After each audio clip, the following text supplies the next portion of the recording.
Hello there, everybody. My name's Chris. I'm really fucking tall. There's no kind of avoiding that, is there?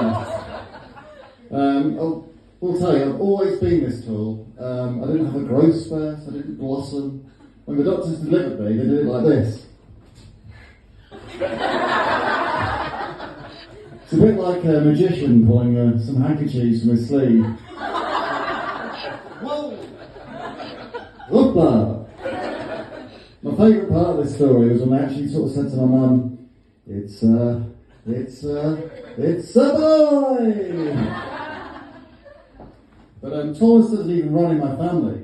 So I've got a sister, and she's not tall. I mean, she's tiny. She's like 6'5". When we were young, my mum actually used to make us walk about 10 metres apart, just so anyone looking wouldn't think we had different dads. Including my own dad, who always kind of looked at me a bit weird, going. But I'm a bit older now, and I'm kind of, happy with my tallness. You could say it's kind of grown on me. There's more of that, stick around.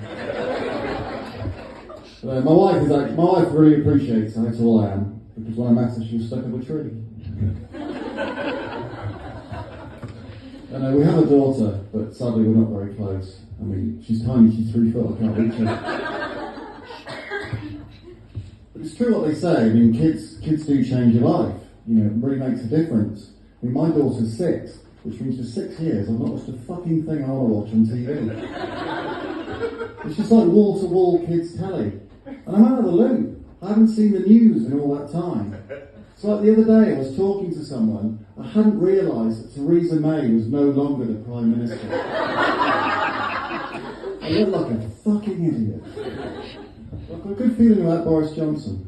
I think he's going to be a really good representative for this country. Like Prince Andrew.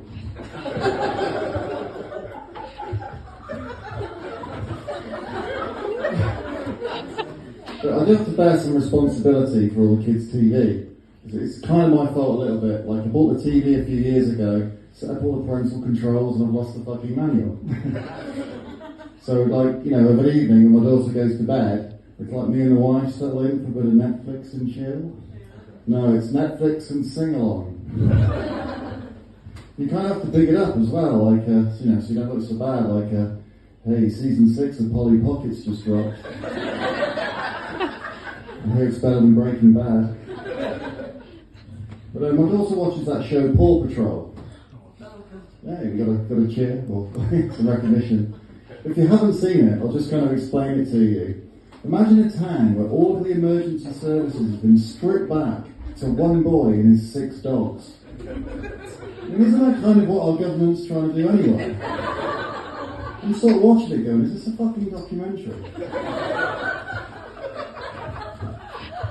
And these dogs, they all wear little outfits as well, right? So one's a fireman, one's a policeman, one's a builder. It's basically the canine equivalent of the village people. So I'm watching it thinking, this Paw Patrol's got an agenda. And obviously the agenda is to make my daughter want a dog. But I've kind of explained to her, right, she's too busy to have a dog. My daughter, she's got classes, she's got gymnastics, ballet, she's got play dates, she's got birthday parties. She doesn't have time. Her social life is just manic. More than mine ever was, and she kind of knows this, right? The other day I was dropping her at the school gate. Her teacher's there, hi Charlotte, did you have a nice weekend? And she runs in going, oh yeah, it was amazing. I had a play date with Emily and then I went to Sophia's birthday party. And then she stopped and said, Daddy stayed at home and played with himself. And that's not true, because I can't get any fucking porn on the TV. So I'm going to fucking Paw Patrol again. I just want to watch all Dogging Goes to Heaven. So yeah, I'm a bit shit with technology. I think that's kind of pretty obvious.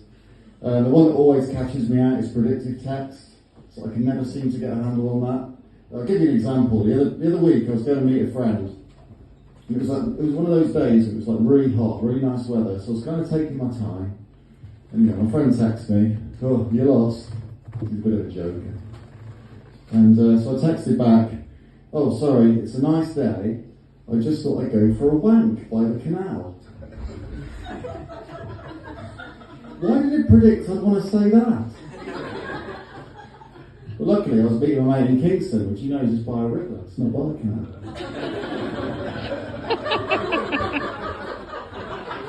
But when you gotta go, you gotta go. And that's my only outlet, right? Because the TV at home. But if you do see me next time, do say hello. And I'll give you a wave with my free hand. But anyway, that's kind of the end of sort of my little set tonight. And I was going to leave you with something you could take away. Perhaps a life lesson or a parable, if you will.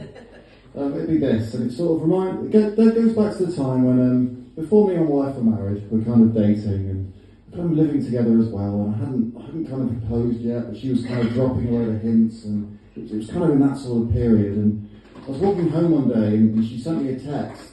It said, "What do you want from life?" And I thought it'd be funny, I don't know, prenup?